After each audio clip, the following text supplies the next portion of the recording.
sí, perdón, disculpe. Bueno, vamos a dar paso a nuestra clase del día de hoy. Ya hemos estado trabajando con varias propiedades de los números reales, sí, ya hemos demostrado una buena cantidad de propiedades que vamos a usar todo el tiempo. Y algunas pues ya incluso las podemos dar por implícitas, ¿sí? Pero bueno, como les decía, regularmente en el contexto de las matemáticas que nos enseñan en el bachillerato, muchas veces se habla de las propiedades de los exponentes, las propiedades de los radicales. Pero, por ejemplo, en las propiedades de los exponentes y en las propiedades de los radicales, no nos dicen que tenemos propiedades de exponentes racionales y que están muy ligadas estas propiedades a las propiedades de los radicales, ¿sí? Como lo vimos en la clase pasada. Entonces, es importante que nos demos cuenta que todas aquellas propiedades que nos dieron como formulita en el bachillerato, ahora lo veamos como algo que, pues, de alguna manera se tiene que justificar, ¿no? No es nada más de que ahí está, sí, claro, ahí está, funciona, claro que funciona, por supuesto, pero hay que entender de dónde sale y cómo se mueve. Bueno, esto es en cuanto a lo que hemos estado viendo alrededor de todas estas cosas que son las propiedades. Ahora nos vamos a introducir en un contexto un poco más amplio, ¿sí? Porque hemos estado trabajando con toda la estructura básica de los números reales, todas las propiedades, pero ¿qué pasa si nos vamos un poco más allá? Esto quiere decir, ¿qué quiere decir? Que vamos hacia el infinito, ¿no? ¿Qué quiere decir esto que si vamos hacia el infinito? Si nosotros adjuntamos al conjunto de los números reales el contexto de los términos infinitos, ¿qué creen que pase? Porque ustedes pueden pensar que ya damos por sentado que el infinito está dentro del conjunto de los números reales, ¿sí? Y no es así. Hay infinitos números, ¿sí? Eso sí. Pero una cosa es que haya infinitos números y el concepto de infinito como tal esté ahí. ¿Esto qué quiere decir? Tal vez suene confuso. Cuando nosotros nos ponemos a pensar en el infinito, resulta un poco complicado porque estamos acostumbrados a trabajar con estructuras finitas, ¿sí? Todo el tiempo trabajamos con estructuras finitas. Sin embargo, cuando se introduce el concepto de infinito, mm, parece algo natural ya para nosotros, pero la realidad es que resulta complicado hablar del infinito. Para el mismo George Cantor fue algo que este, resultó muy complicado porque incluso le trajo problemas, ¿no? Para su desempeño como matemático, ¿sí? Un ser muy creativo, pero sin embargo tuvo muchos problemas simplemente por definir el infinito no como se entendía en ese momento. Para nosotros, como les digo, parece algo natural ya hablar del infinito tal cual se entiende ahora, pero la realidad es que atrajo una discusión filosófica muy potente, ¿sí? Porque el concepto de infinito se asociaba con el concepto de Dios, por supuesto, ¿sí? Los que entienden de religión más o menos se darán cuenta de qué estoy hablando. Entonces, pues si se asociaba el concepto de infinitud al concepto de Dios, ya en su momento hubo matemáticos, ¿sí? Y también los primeros científicos que estuvieron desarrollando eh, ciertas estructuras matemáticas se percataron de que había infinidad de números, ¿sí? Por ejemplo, al asociar, al emparejar los números naturales, el uno con el 2, más bien el uno con el 2 emparejándolos, el 2 con el 4, el 3 con el 6 y así sucesivamente, o sea, los números pares con cada número cada número natural, pues definitivamente resulta algo sorprendente para una mente que se daba a la tarea de pues ver que a su alrededor todo era finito, ¿sí? Mas, sin embargo, cuando se presentan estas cuestiones del infinito, pues van permeando poco a poco, ¿sí? Hasta llegar a Cantor. Cantor lo que hace es, no define la teoría de conjuntos, la transforma a lo que hoy entendemos como teoría de conjuntos, ¿sí? Ya se entendía por conjunto algo como lo, como él lo describe en su momento, pero al modificar el concepto de infinito, modifica intrínsecamente el concepto de conjunto, ¿sí? Y vendrán posteriormente atrás de él personajes como Cermelo, personaje como Russell, Frege, que de alguna manera también trabajaron estas ideas y bueno, resultó en lo que ahora entendemos por infinito, ¿no? En este contexto, el infinito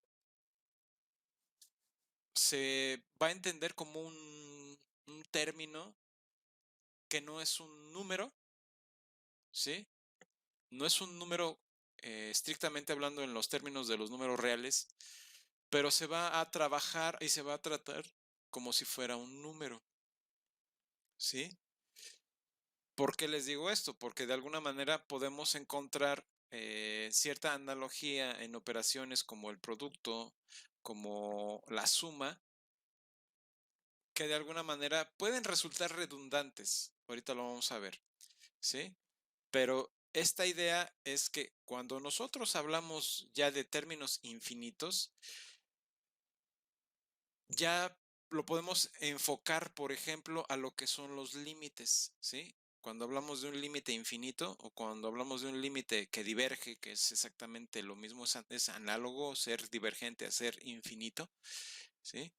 Hablamos de que un término diverge, ya lo definiremos en un momento con mayor rigurosidad, pero ahorita de entrada se pueden ustedes dar a la tarea de que cuando tenemos un número finito o tenemos un límite finito, tenemos un número. Y cuando tenemos un límite que diverge, tenemos un término infinito, ¿sí? Entonces, una cosa es un número infinito o un término infinito y otra cosa es un número en los reales, ¿sí? Entonces, en esencia, los valores infinitos no pertenecen al conjunto de los números reales como tal, sino que se pueden añadir, ¿sí? Vamos a verlo.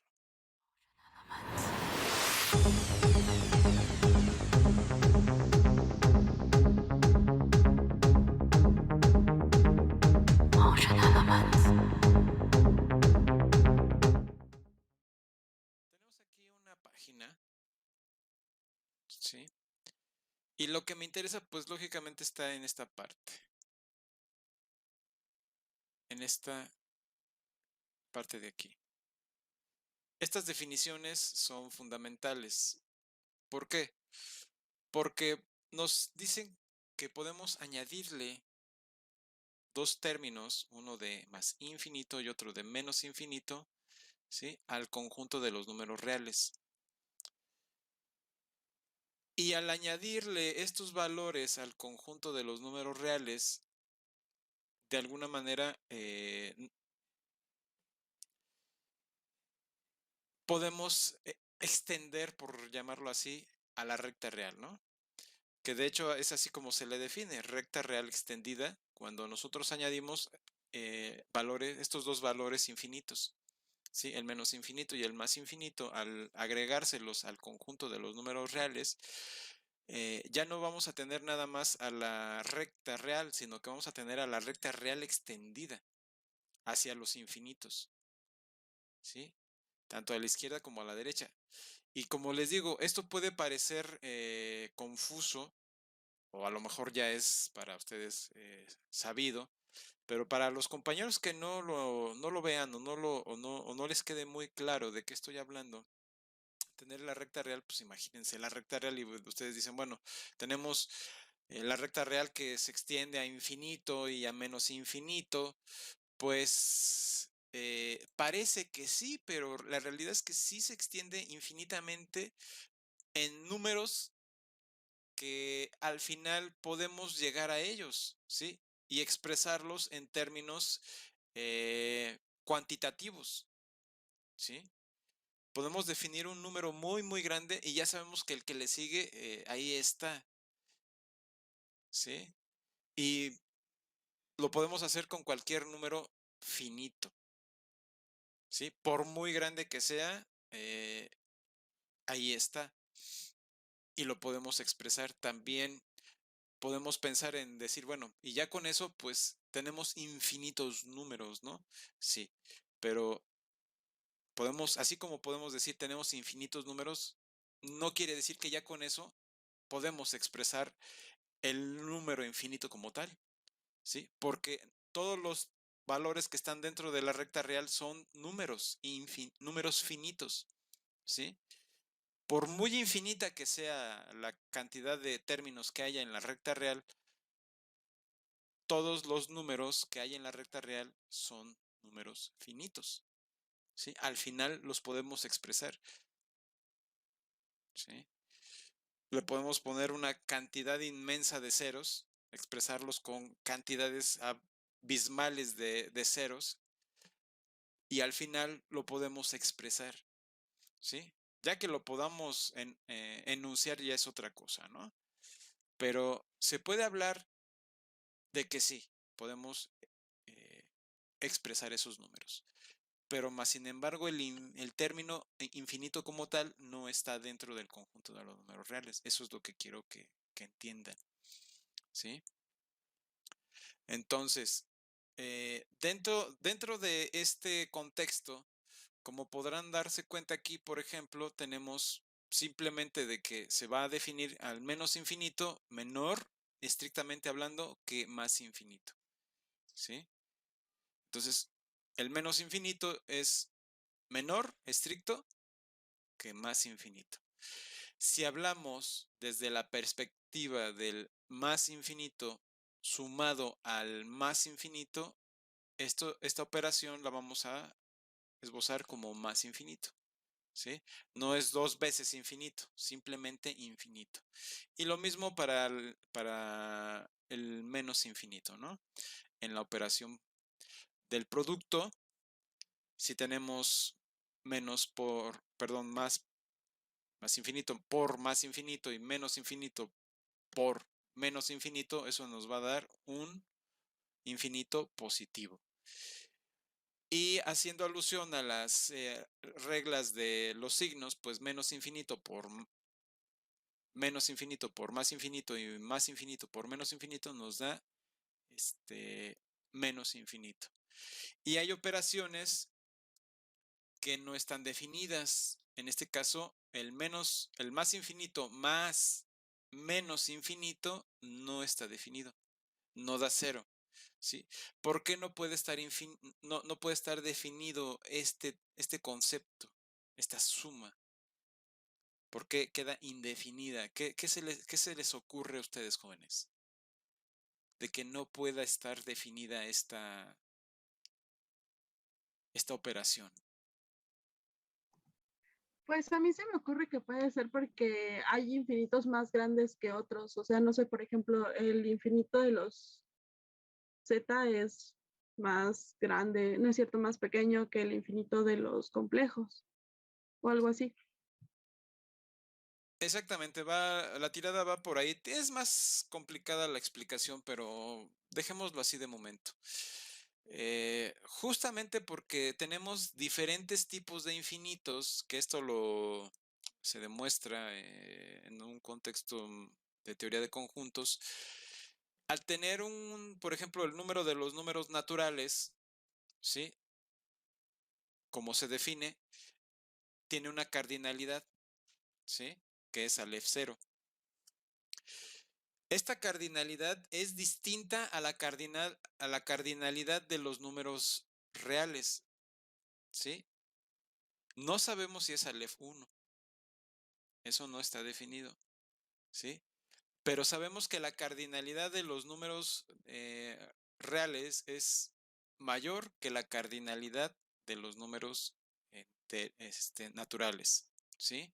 Por lo que de alguna manera, si queremos sumar una cosa infinita como número a otra cosa que es más grande, pues se puede.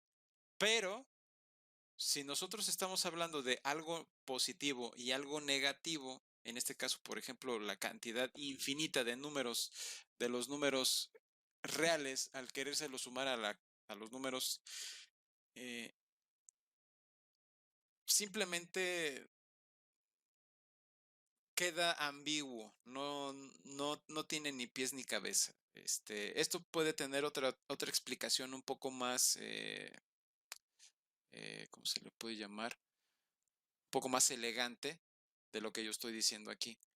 Pero bueno, eh, si encuentro algo en internet, en YouTube, que debe de haber compañeros que ya hayan hablado de esto en algún momento y lo hacen con cierta maestría, se los pongo en el grupo, ¿sí?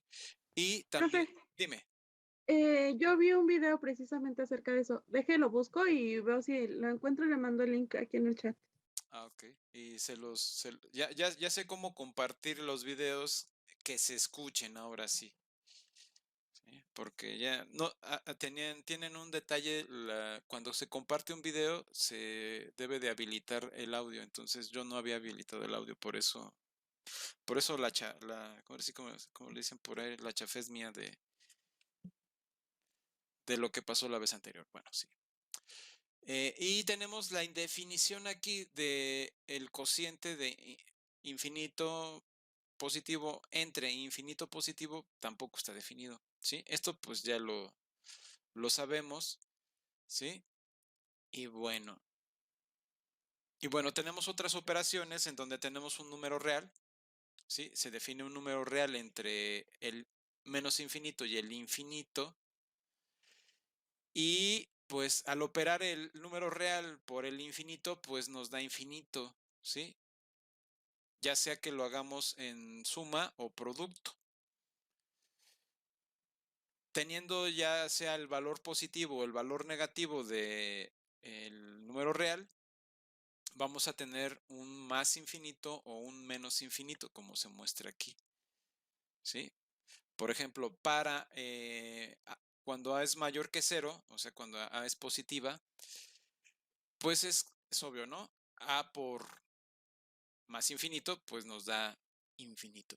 A por menos infinito nos da menos infinito. Y aquí cuando A es negativo, ¿sí? A por más infinito nos va a dar menos infinito. ¿Por qué? Porque A es negativo, ¿sí? Y A negativo por menos infinito nos va a dar positivo, o sea, el infinito positivo. Entonces esos detalles se van a tomar en cuenta en el transcurso en el transcurso del curso, valga la expresión, la cacofonía ahí. eh, y bueno, eso nada más para introducirnos en estas cuestiones. ¿Alguna duda con esto, jóvenes? Vamos a definir algo que vamos a usar constantemente. Esa definición, este, es en suma muy importante. ¿Cuál es esta definición? Déjenme ponérselas. Se las voy a explicar primero antes de...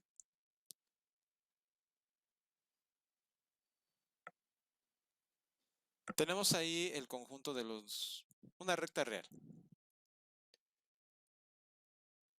Si nos ubicamos en cualquier parte de la recta, ¿sí? Tenemos el término A. En cualquier parte, puede ser en el lado positivo o en el lado negativo. Aquí, algo importante y que debe de quedar sumamente claro es lo que vamos a hacer a continuación. Para cualquiera de los dos lados que yo me mueva, me voy a mover la misma, con la misma longitud, ¿sí? ¿Qué quiere decir esto? Que si me muevo hacia la izquierda y me muevo, por ejemplo, aquí, ¿sí? Es decir, me muevo cinco números. Aquí voy a tener a menos 5, ¿sí?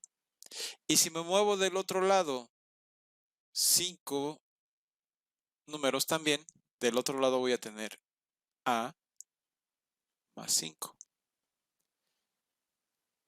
¿Qué es lo que tenemos aquí? Lo que tenemos aquí es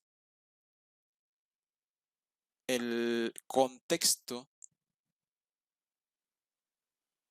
y que vamos a definir como epsilon, ¿sí? A este término lo vamos a llamar epsilon porque de alguna manera vamos a definir, ¿sí?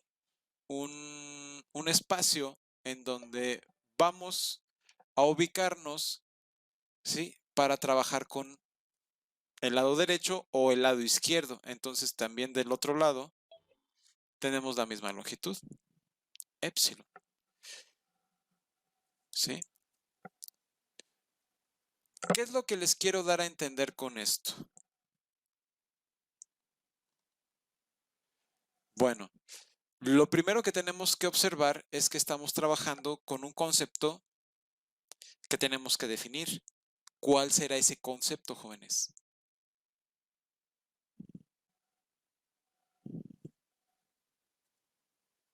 ¿Alguna idea?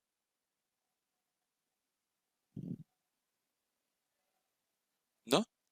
Bueno, quedémonos con esta fotografía de momento en la mente, ¿sí?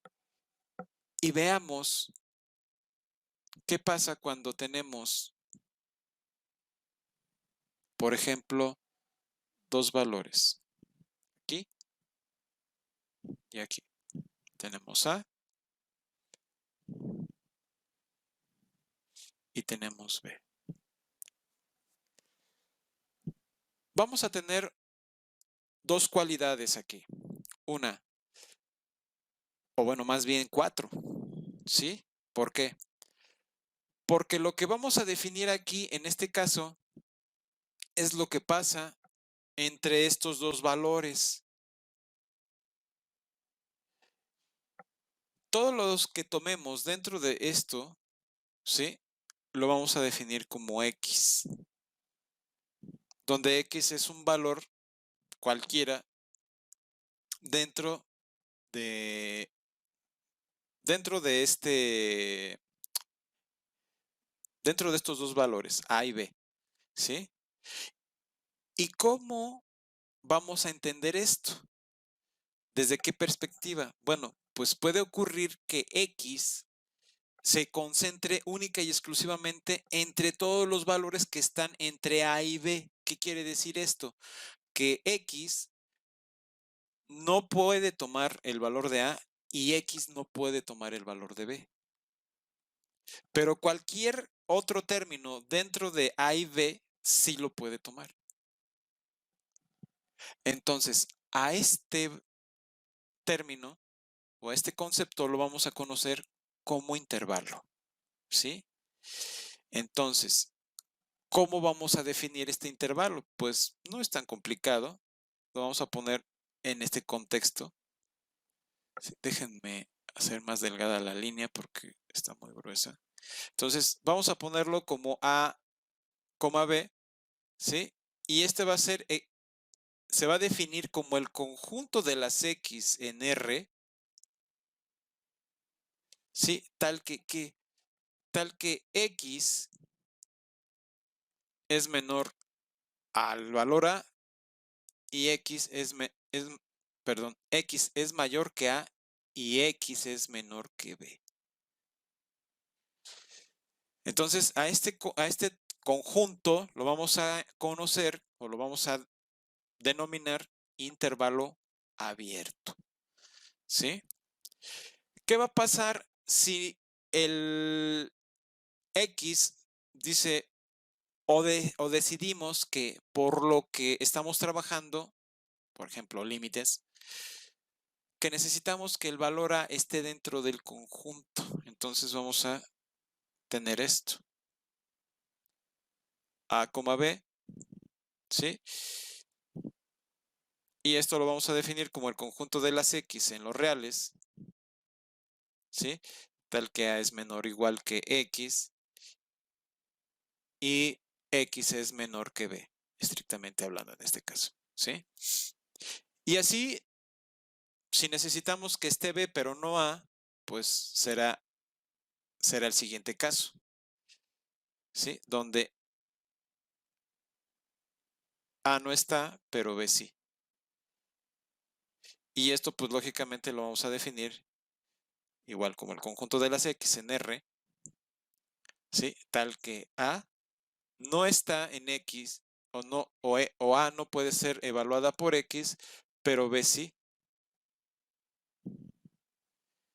Y al último, pues que estén las dos, ¿no? Donde X va a tomar los valores de A y B. Entonces, este será el conjunto de las X en R, tal que A es menor o igual a X y X es menor o igual que B. Entonces, en ese contexto, pues tendríamos estos 4 intervalos, ¿sí?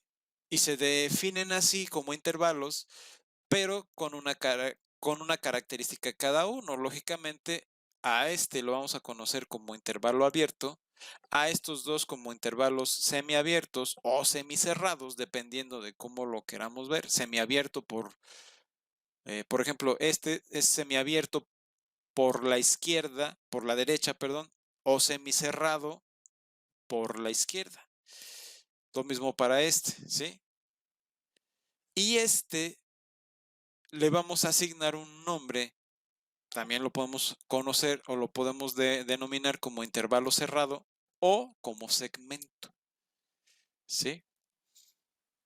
En algunos casos, a veces nosotros hablamos de un segmento como si fuera un intervalo, pero aquí lo vamos a separar, ¿sí? No vamos a ver a un segmento como un intervalo. Cuando yo hable de un segmento, nos estaremos refiriendo a esto, ¿sí? Si digo intervalo cerrado, pues me estaré refiriendo exactamente al mismo conjunto, ¿sí? Pero si digo segmento, me estaré refiriendo a esto. Ahora, si en el contexto yo digo segmento y tengo esto, pues ustedes deben de aclararme en el momento, ¿sí? Estar al pendiente también. ¿Sabe qué, profesor? Acaba de decir que tiene un segmento y estamos trabajando con un intervalo abierto. Entonces me tendré que retractar, ¿sí? Inmediatamente. ¿Alguna duda hasta aquí, jóvenes, con todo esto? ¿No?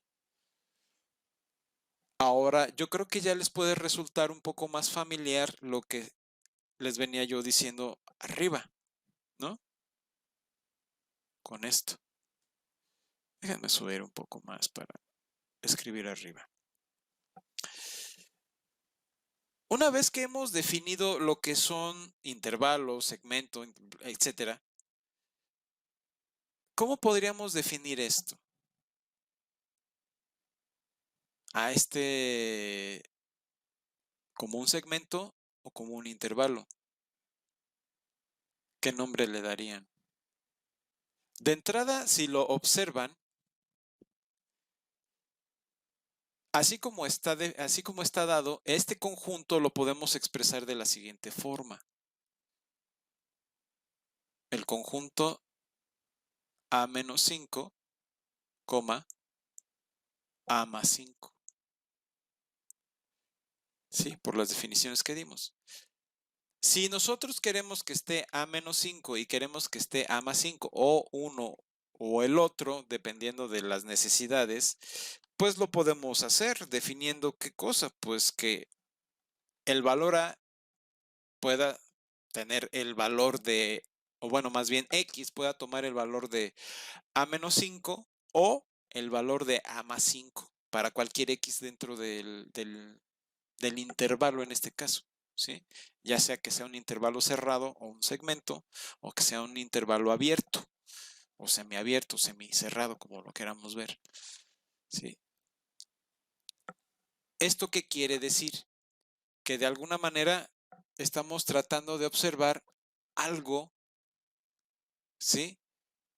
Que va a ser el conjunto de las X en R, ¿sí? Tal que X va a ser menor, tomémoslo así de momento, como será menor que A menos 5, ¿sí? Y este será menor, X será menor que A más 5,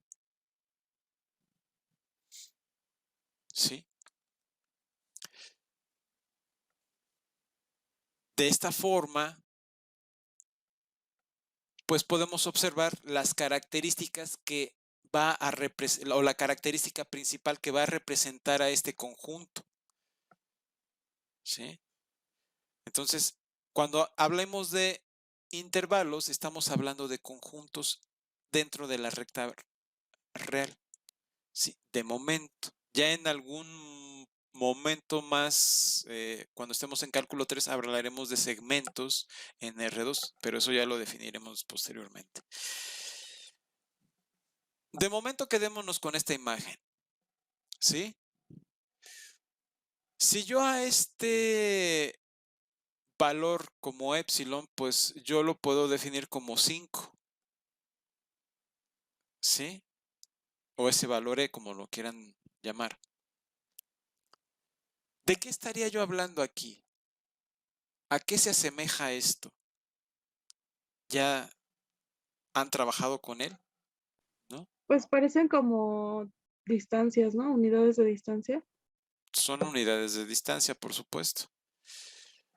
Algo que eh, en breve vamos a trabajar constantemente va a ser algo que vamos a conocer como el concepto de vecindad, ¿sí? Entonces, aquí, por ejemplo, tomamos E igual a 5, pero, o epsilon igual a 5. Algo que vamos a necesitar en este contexto, ¿sí? Es un valor fijo, ¿sí? Por eso se toma al valor A, se toma como un término fijo, ¿sí? Y al ubicarlo, alrededor de él podemos definir un término, una longitud positiva, ¿sí?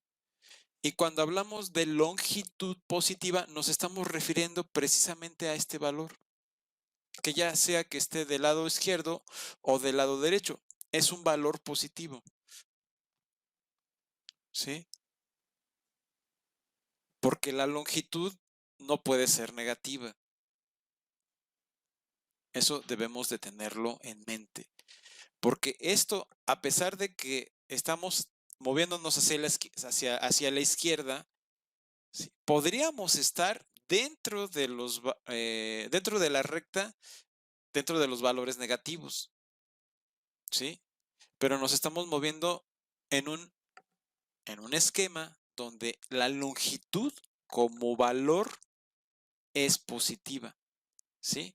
Entonces, si nos movemos hacia la izquierda en un término negativo, ¿sí? Hacia un término negativo, que esto podría ser que sea negativo, podría ser que A sea 0, entonces este sería el 5 o el menos 5,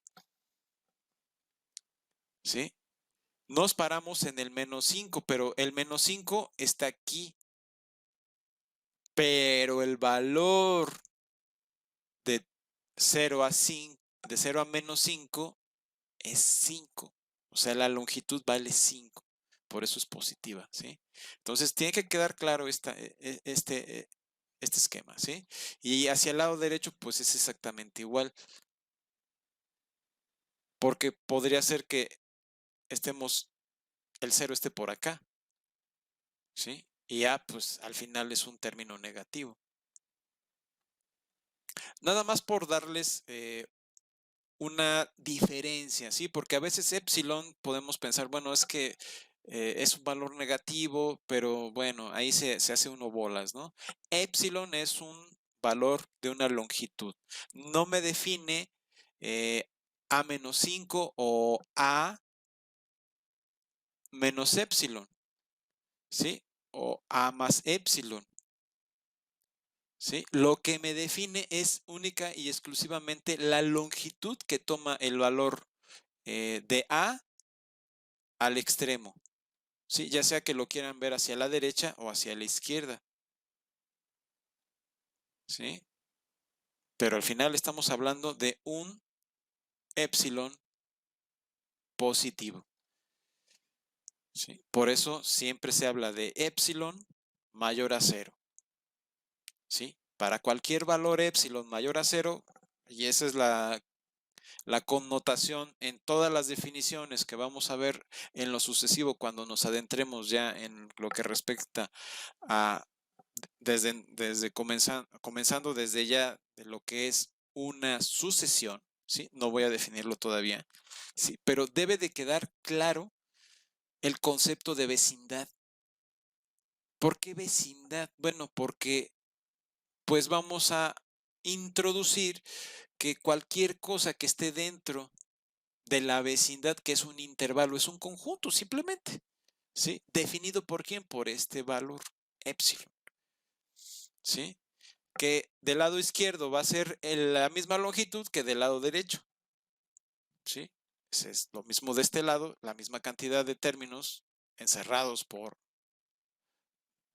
esto de aquí y este de acá, ¿sí? Esos límites que están impuestos, ¿sí? ¿Por quién? Por este valor, ¿sí? Epsilon, Yo tengo una duda. dime. O sea, entonces llamamos vecindad al conjunto desde, o sea, bueno, más bien al intervalo abierto desde A-5 hasta A+5. O sea, esa es la vecindad, digamos, ese 10, por ejemplo, esos 10 numeritos. Sí, ¿Es esa la vecindad? sí, en este caso sí. La vecindad es todo el conjunto, ¿sí? O todo el intervalo, o todo el segmento, ¿sí? Y está definida precisamente por el radio, ¿sí? Así se le va a llamar el radio. Esto tal vez se pueda ver un poco más, a ver si se entiende. Por ejemplo, ¿por qué se le llama radio? Porque, por ejemplo, en el conjunto de los números R2, ¿sí? Podemos trabajar con una circunferencia. Bueno, dejen, esto está horrible.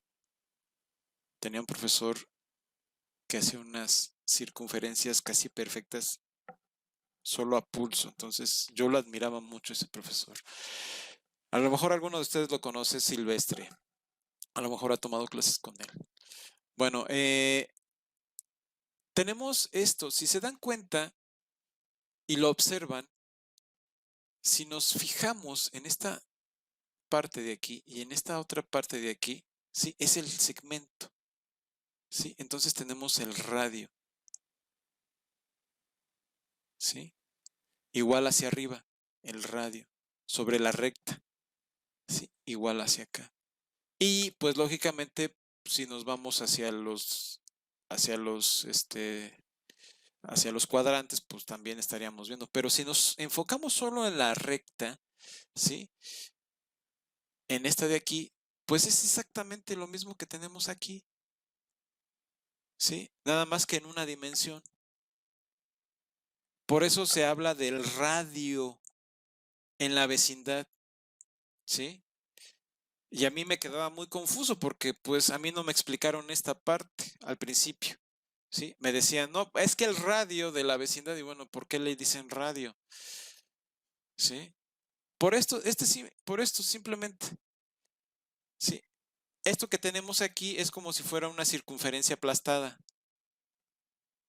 en una dimensión, ¿sí? Que se convierte en un segmento, ¿sí? Aplastamos esto hacia acá, aplastamos esto hacia acá y nos queda la recta real, simplemente. Así de sencillo, ¿sí? Y lo que tenemos son puros segmentos al final, ¿sí? Entonces, esta parte la vamos a entender como el radio de a a más 5 en este caso, o de a menos 5. Y el radio es epsilon, ¿sí? Es por eso que cuando hablamos de la vecindad y la definimos, hablamos de la vecindad de radio epsilon con centro en A, ¿sí? Hablar del centro, pues es claro, ¿no? Pero de radio epsilon, pues estamos hablando exactamente de esto, ¿sí? Justo de esto estamos hablando. Y este lo vamos a definir como un intervalo abierto. O sea, cuando hablemos de una vecindad, vamos a definirlo en términos de una vecindad o de un intervalo abierto. Entonces, ¿cuáles son las características de mi definición? ¿Sí? Entonces, una vecindad es un intervalo abierto de radio epsilon mayor a cero, estrictamente hablando. No puede ser igual a cero, tiene que ser mayor a cero, ¿sí? Con centro en A que pertenece al conjunto de los números reales, ¿sí? Y no es un valor, no es una variable, sino que es un valor fijo, ¿sí? Y se denota como la vecindad de radio epsilon con centro en A, ¿sí? Se va a definir como el conjunto de las X en R tal que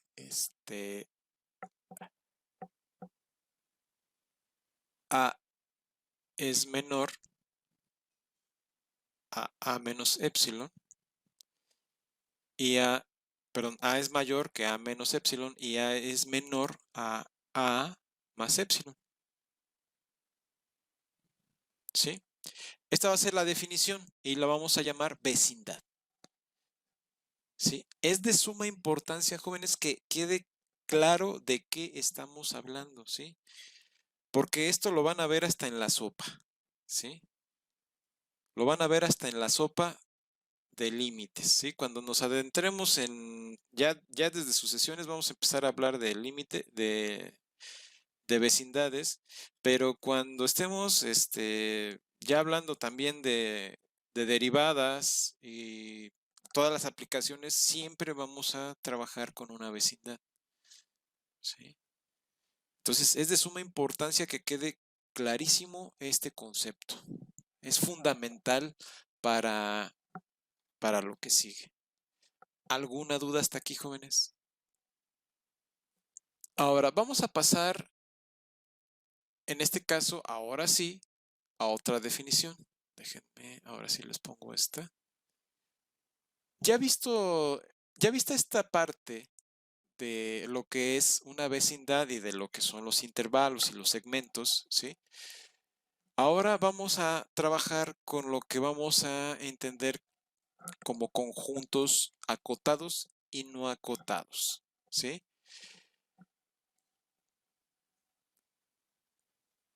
De primera mano, sí, aquí nos dicen, bueno, si para el subconjunto E de números reales existe un número B tal que no es menor que cada número X en el valor E, es decir, que para cualquier X se cumple la desigualdad que X es menor que B, entonces E se llama conjunto acotado superiormente.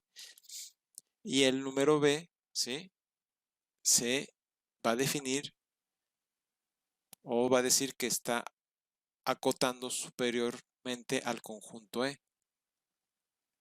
¿Sí? ¿Qué quiere decir esto? Si nosotros nos paramos en la recta real y lo que nos están diciendo aquí, bueno, tómate un punto y defínelo como B, ¿sí?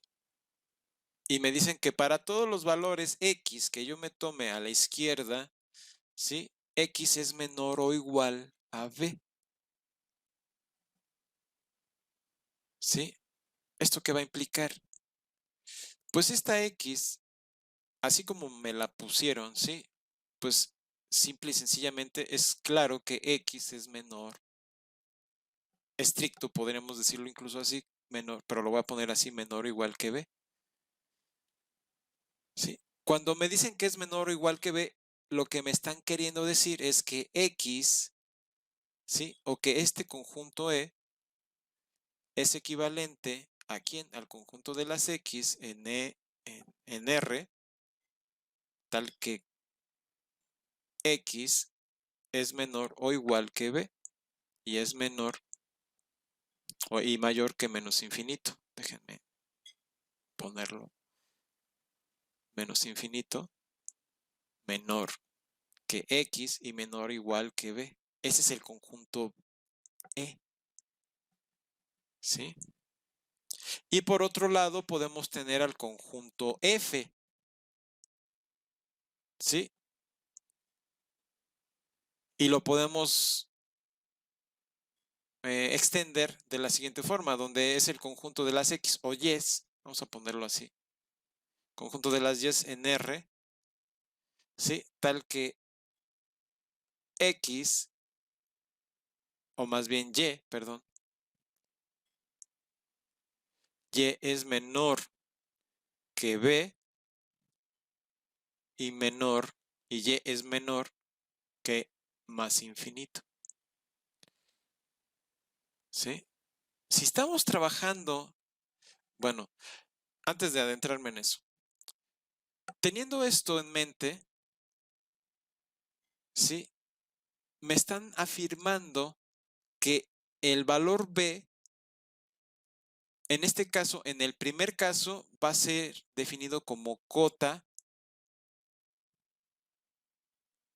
superior del conjunto E, ¿sí? En el caso siguiente va a ser cota inferior del conjunto F, ¿sí? Ahora, algo interesante aquí.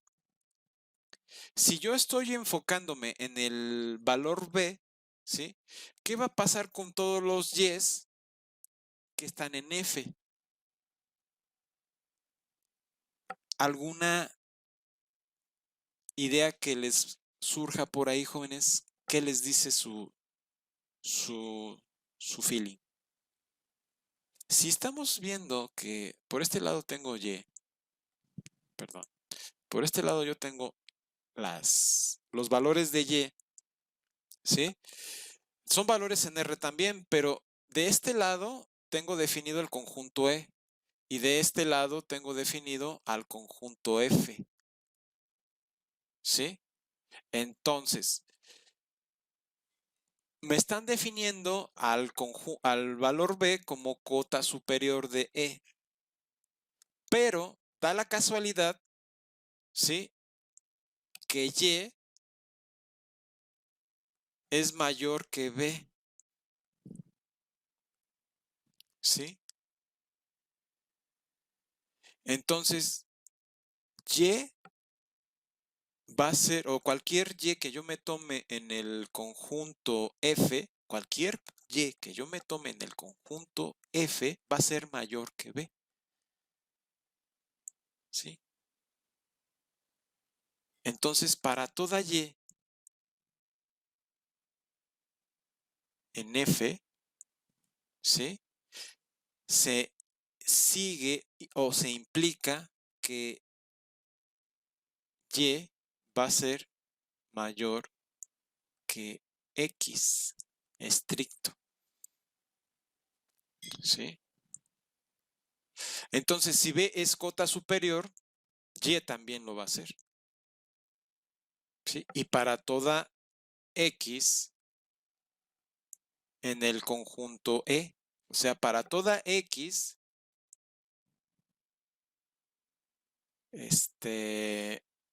para toda X en el conjunto E y para toda Y en el conjunto F se cumple esto. ¿Sí? Dada la definición del conjunto E y dada la definición del conjunto F, por supuesto. ¿Sí? Porque Y podría ser mayor o igual que B. Entonces ahí ya estaríamos incluyendo a B en el conjunto F también. Pero aquí lo dejamos fuera de momento. ¿Sí? No es que siempre tenga que ser así. Esta es una posibilidad nada más de las que de todas las que existen, ¿sí? Y la estamos introduciendo para definir que en este caso X, entonces Y es cota inferior también, o más bien cota superior del conjunto E. Esto es lo interesante. Y si empezamos a trabajar esto y ahora nos enfocamos del lado del conjunto F y ya definimos al conjunto F donde B es cota inferior, ¿sí? Lo acota inferiormente. Y si nos damos cuenta y recapacitamos en este caso, aquí B sí está, pero aquí no. Ahora, B puede estar en el conjunto o no puede estar en el conjunto. No es un requisito que B esté o no esté. ¿Sí? Es importantísimo que esto quede claro, jóvenes. B no necesariamente tiene que estar dentro del conjunto. Puede estarlo, pero no necesariamente. Si está, en este caso, X puede tomar el valor de B y sería el último que tome dentro del conjunto E. Sería el último. No va a tomar más. Más allá de B ya no puede ir X. ¿Sí? O bueno, sí podría ir, pero ya estaría dentro de otro conjunto. Es como pasar de una delegación a otra o de una alcaldía a otra. ¿Sí? Están ustedes parados, por ejemplo, en la frontera entre la delegación de Coyoacán y la delegación de Tlalpan. ¿Sí? Supongamos que están en el periférico y necesitan cruzar el periférico de Tlalpan a Coyoacán. ¿Sí? Ustedes se mueven de un punto por ejemplo, de Calzada de Tlalpan, ¿sí? Ustedes se mueven por esa vía, de un punto, en un punto están en la delegación de Tlalpan, y del otro lado, pues están en la delegación de Coyoacán. Viéndolo así, se puede partir a la mitad un segmento, ¿sí? Y pueden decir, bueno, el periférico es cota superior de Tlalpan, de la alcaldía de Tlalpan, y es cota inferior de la alcaldía de Coyoacán, por darles un ejemplo, ¿no? Pero al final ambos lados cuentan, ¿sí? Es por eso que estamos yéndonos hasta acá. En este contexto estamos viendo también que para este efecto, todas las X en el conjunto E, ¿sí? Si es cota inferior, la condición aquí es que B sea menor que Y o menor o igual, dependiendo de las necesidades que tengamos acerca de si está o no está B. En este caso no está, ¿sí? B es cota inferior, pero para toda X que tomemos N, ¿sí? X es menor que B, por lo tanto, por transitividad, X es menor que Y. Por lo tanto, X es cota inferior de F, ¿sí? Para toda X en el conjunto E. ¿Sí está claro, jóvenes? ¿Alguna duda hasta aquí? Porque también vamos a usar a Pasto, y esto lo van a ver a Pasto en cualquier materia, ¿eh? En cualquier materia que cuando estén hablando que es acotado inferiormente, acotado superiormente, lo van a ver hasta en la sopa también. Sí, entonces es importantísimo que esto quede clarísimo. Profe, Sí, dime. yo no entendí muy bien, o sea, ¿qué significa entonces que sea acotado? Ok. Bueno, hasta ahorita estamos hablando de que es acotado inferiormente, bueno, acotado superiormente, ¿sí? El conjunto E es acotado superiormente y el conjunto F es acotado inferiormente, ¿sí? No hemos introducido la definición de conjunto acotado, pero no es tan difícil de entender. ¿Por qué? No es que sea sencillo, pero no es tan complejo tampoco. ¿Sí? ¿Por qué? Veamos esto. Si tenemos nosotros nuestra recta real, otra vez, ubiquémonos en la recta real. Y partimos de un punto, ¿sí? Que sea el conjunto, que sea el valor E, o el valor B, perdón. Otra vez. Pero ahora resulta que necesito otro término por acá. A. Da la casualidad que en este caso, pues A es mayor que B. Así me lo dan, ¿sí? Supongamos que me lo dan así porque, pues, de alguna manera ese segmento tiene ciertas cualidades que voy a usar, ¿no? De momento, ubiquémoslo así. Este intervalo, ¿sí? Puede ser abierto o cerrado, semiabierto, semicerrado, como lo quieran, ¿sí? Supongamos que es un intervalo abierto, ¿sí? De momento. Supongamos nada más. Entonces, ¿qué es lo que está pasando? Si se dan cuenta, el conjunto de los números reales se divide en tres si nos enfocamos única y exclusivamente en estos dos términos, A y B. ¿Sí? Se divide en tres porque todas las X que estén aquí, a la derecha, a la izquierda, ¿sí? ¿Sí? Todas las X que estén a la izquierda van a ser, perdón, van a ser menores que B.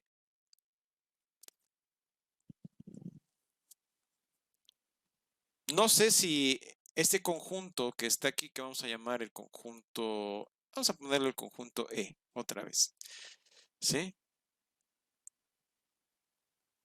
Son menores que todas las X en el conjunto E, ¿sí? Supongamos que ahí sí está el valor de, haciendo analogía al conjunto E anterior para que no nos hagamos bolas, ¿sí? En el conjunto E, X sí toma el valor de B. O sea, E sí llega hasta B, pero nada más hasta ahí llega, ¿sí? Ya del otro lado, pues estamos en otra parte, estamos en el conjunto F, ¿sí? Pero el conjunto F es partido en dos. ¿Por quién? Por A. ¿Sí? Ya sabemos que está acotado superiormente. ¿Por quién? Por B. Y que el conjunto F está acotado inferiormente. ¿Por quién? Por B. Pero este otro conjunto, ¿sí?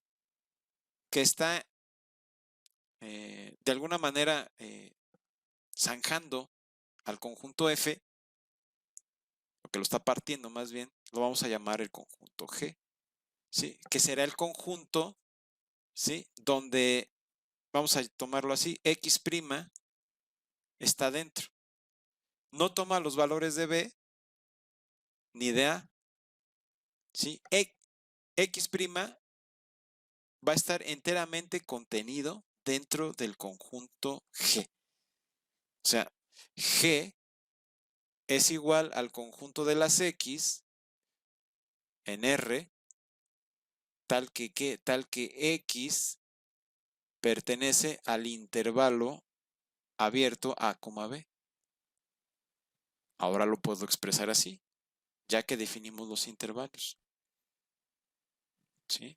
O X mayor que B, menor que, perdón, sí, X mayor que B y menor que A. X'. Profe, Dime.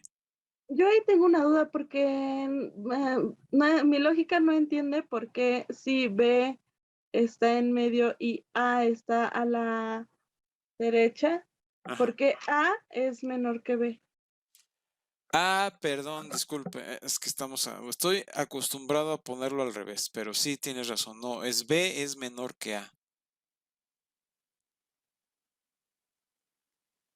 Sí, perdón, gracias por la aclaración.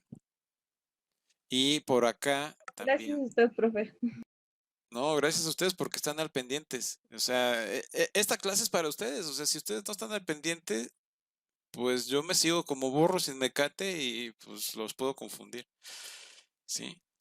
Bueno, hecha la corrección, ¿sí? Donde B es menor que A, ¿sí? Aquí, pues lo que se va a implicar es que a todas luces B es menor que X y es menor que A, sin ningún problema. ¿Qué es lo que les quiero decir con esto? El valor de B es cota superior de E y es cota inferior de F. Pero así como estamos trabajando al conjunto G, también es cota inferior de G. ¿Sí? Pero resulta que el conjunto G también tiene una cota por arriba, que es A. ¿Sí? Entonces A es cota superior. A está por arriba. ¿Sí? De cualquier X' que tomemos dentro del conjunto de la G. ¿Sí? ¿Esto qué quiere decir? Y es aquí donde tomamos la siguiente definición. Aquí nos hablan de que tenemos un conjunto, se llama no acotado superiormente. Con ayuda de los símbolos lógicos, por definición, lo vamos a entender de esta forma. Bueno, esto es... Aquí nos hablan de un conjunto acotado inferiormente, ¿sí? Pero ya lo hemos, de alguna manera, descrito, ¿no? A partir de aquí, este conjunto que por un lado puede ser acotado superiormente o puede ser acotado inferiormente, el conjunto G va a ser llamado acotado a secas, ¿sí? Si solo tenemos una cota superior, es acotado superiormente. Si solo tenemos una cota inferior, es acotado inferiormente. Pero si es acotado superiormente y es acotado superiormente, vamos a decir que es acotado. Sí, o sea que si está delimitado el conjunto por dos valores dentro de la recta real, entonces ese conjunto, ese intervalo, es un intervalo, puede ser abierto, puede ser cerrado, qué sé yo. pero al final es un conjunto acotado. Y si es un término que de alguna manera aquí, aprovechando el caso, dentro de la recta real, resulta que tenemos una cota superior para E, ¿sí? Y E está definido como lo vimos, el conjunto E está definido como el conjunto de las X, tal que X está en R y X es menor que menos infinito y es menor o igual que B, ¿sí? A este conjunto lo podemos llamar conjunto, o más bien intervalo, ¿sí? Infinito también. Este intervalo infinito, pues lógicamente puede tener una cota superior o una cota inferior, porque está acotado, ya sea en este caso es superiormente, ¿sí? Entonces hacia la izquierda se va a menos infinito. Si es acotado inferiormente, se va a la derecha infinitamente, ¿sí? Entonces también tenemos intervalos infinitos aquí.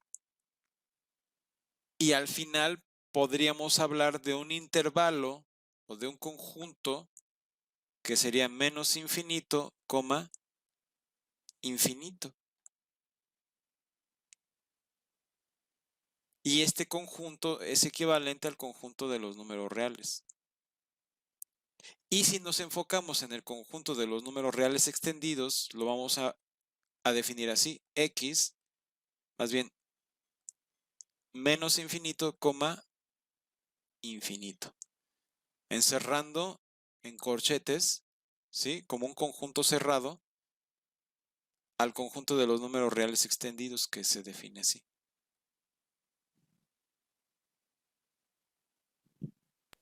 Profe, ¿cómo dijo que se llamaba ese el que acaba de decir?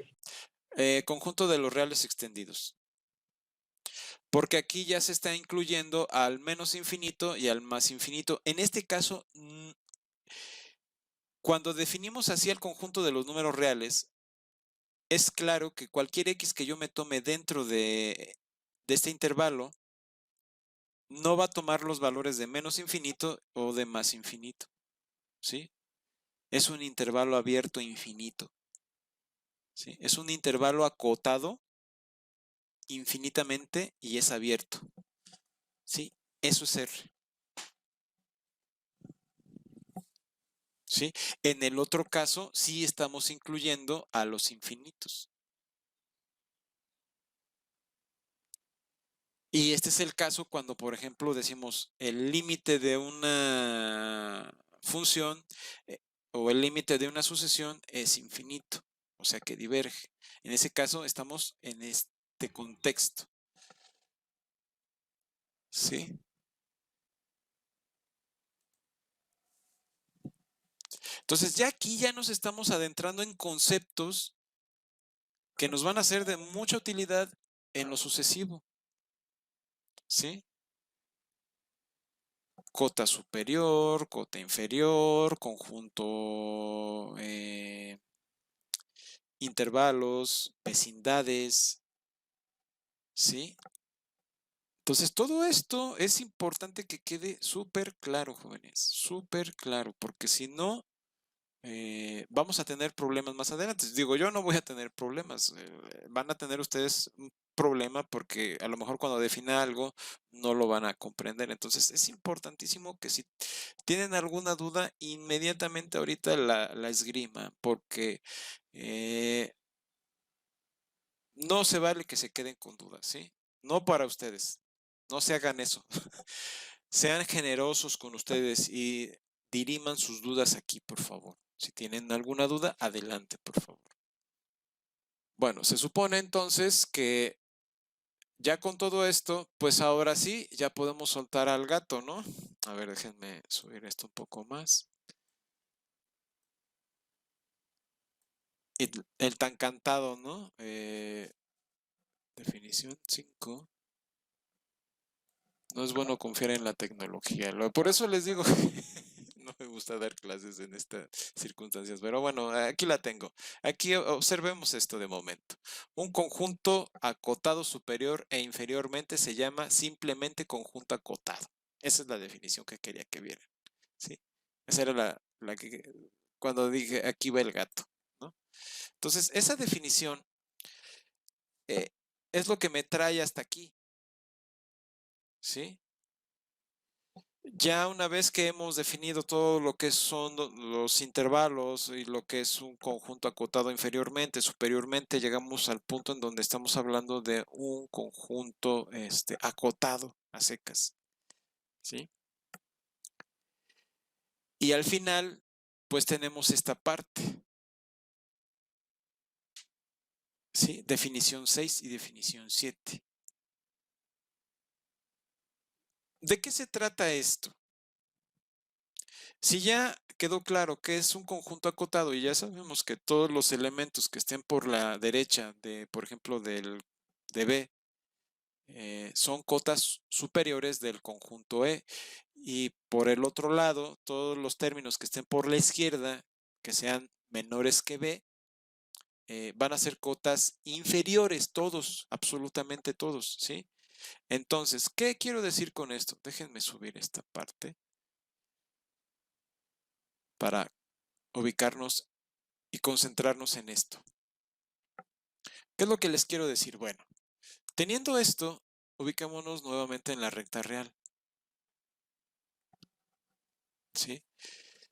Dice la definición 6, el menor entre todos los números que acotan superiormente el conjunto E se llama cota superior y se denota como el supremo de E o supremo, pues superior de todas las X en E, tal que X, ¿no?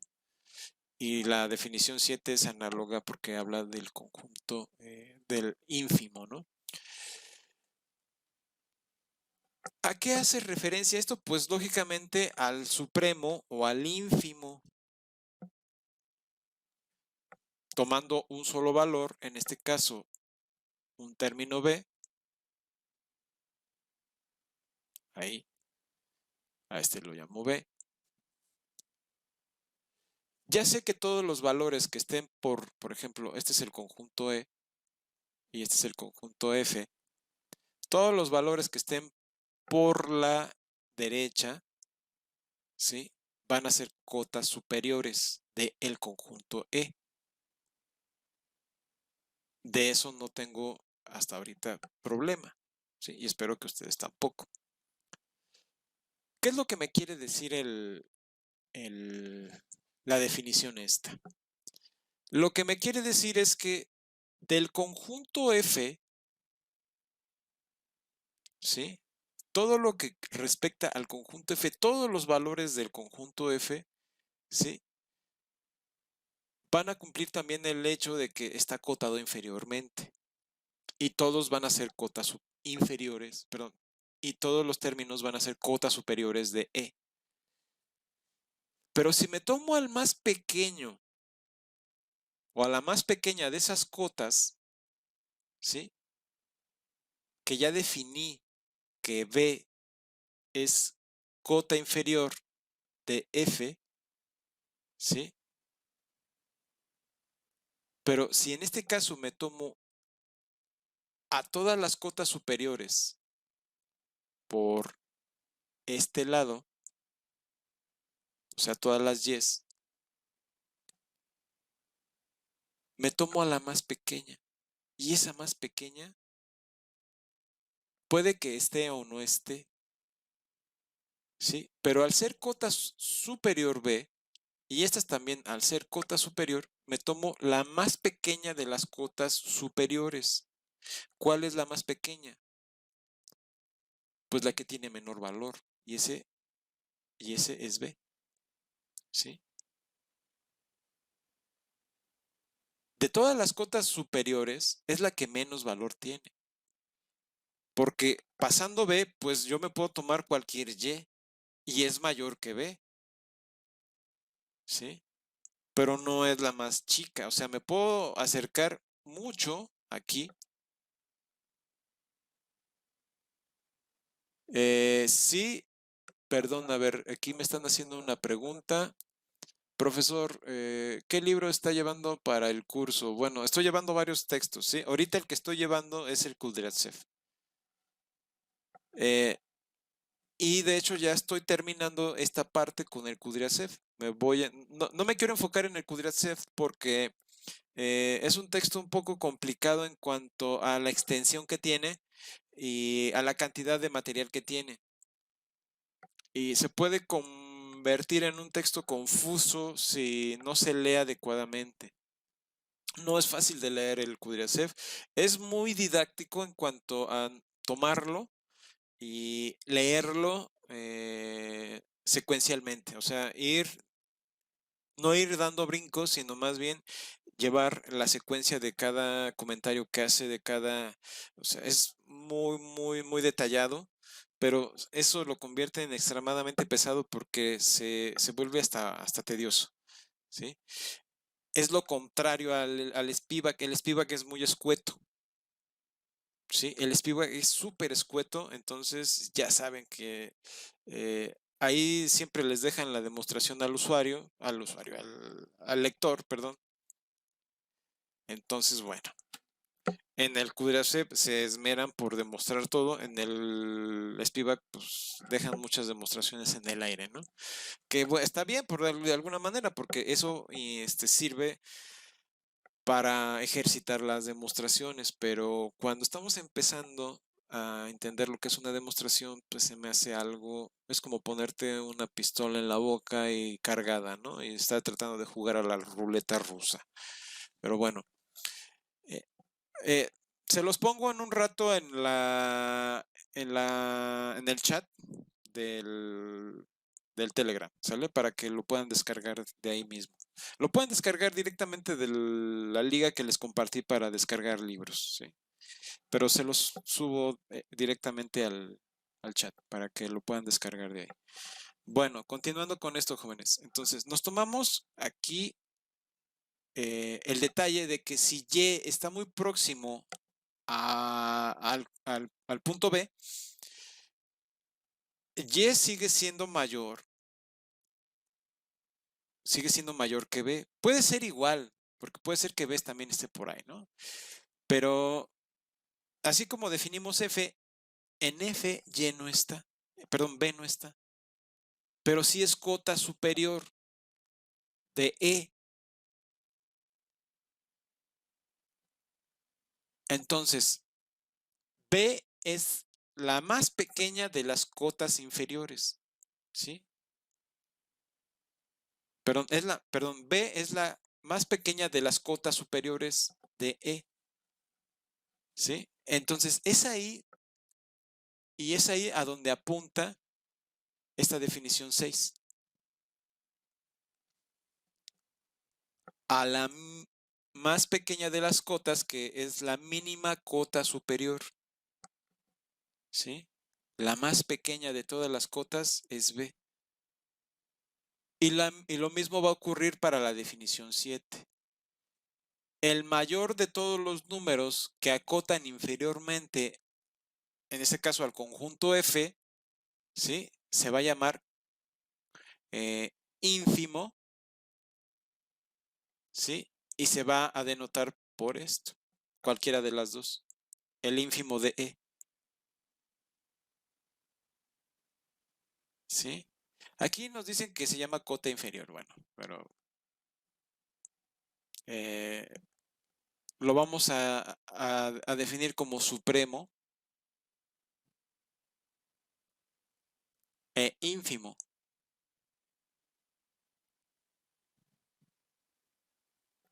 ¿Sí? Entonces B es, en este caso, así como lo estamos tomando aquí, B es cota superior de E, o sea, de este conjunto, y es cota inferior de F. Es cota inferior porque es la mayor de todas las cotas inferiores, o sea, es la más grande de todas las cotas inferiores, o sea, todos los valores que estén por acá son cotas inferiores de F, ¿sí? Y al ser cotas inferiores todas estas, la más grande es B, ¿sí? Porque es la que más, es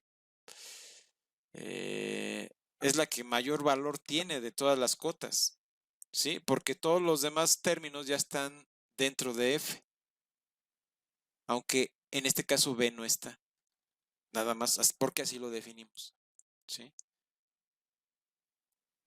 Entonces, en este contexto es como se define el supremo y el ínfimo. ¿Sí, jóvenes? ¿Alguna duda hasta aquí? Esto no es sencillo, ¿eh? Para nada sencillo. Puede ser confuso y a lo mejor ya quedó claro. Espero que haya quedado súper claro, pero si no, es momento de decir, ¿sabes qué? Yo no entendí nada. Vuélvelo a explicar, por favor. Profe, yo no entendí lo del ínfimo. Lo del ínfimo. Ok. ¿Lo del supremo sí? Sí, Ok. Bueno, a ver, vamos por partes otra vez. Quedando claro lo del supremo, ¿sí? Todos los valores de y, de x, en e, ¿sí? Son cotas inferiores, acotan inferiormente a f.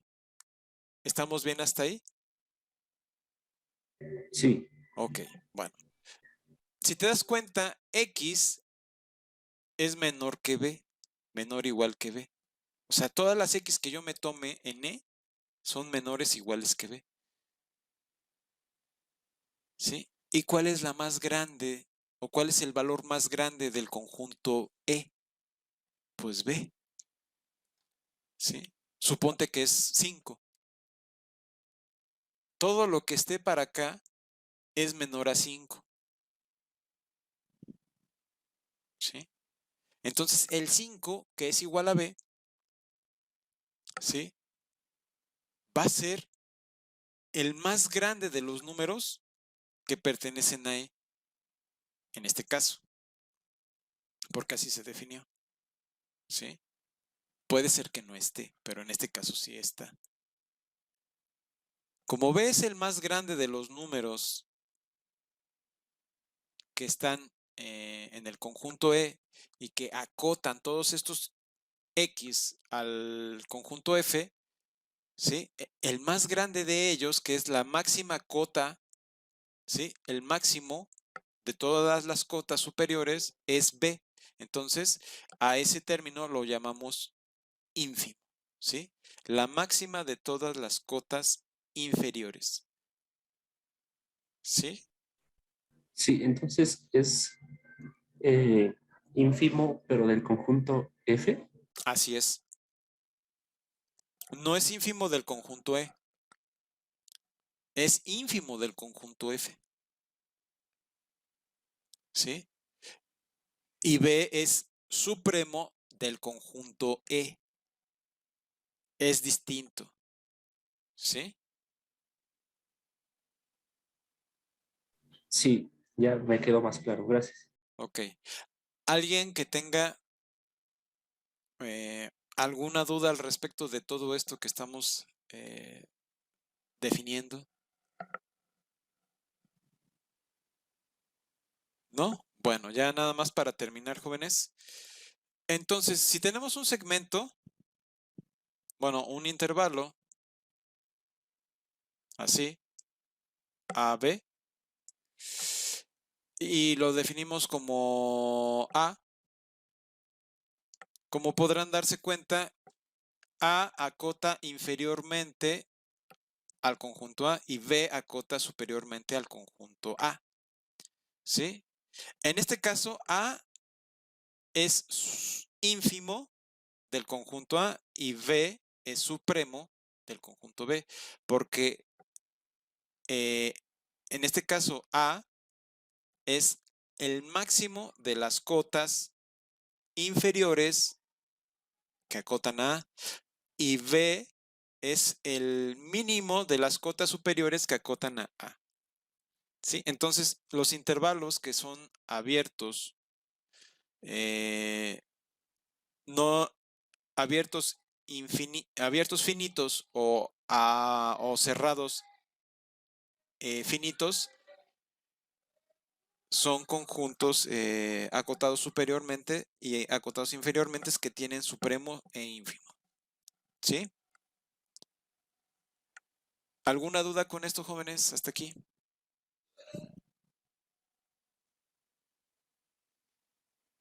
Bueno, si no hay más por el momento, si se dieron cuenta, hasta aquí hemos visto puras definiciones, ¿sí? Pero son definiciones sumamente importantes, ¿sí? Son relevantes para lo que sigue. Entonces, vimos el infinito, vimos intervalos, segmentos, ¿sí? Y al final estamos viendo el supremo y el ínfimo. Entonces, ya con todo esto estamos en la antesala de lo que son las sucesiones. Si no hay más preguntas, aquí termino la clase y nos vemos el próximo lunes, jóvenes. Que tengan excelente fin de semana. Tell me pretty lies, look me in the face, tell me that you love me.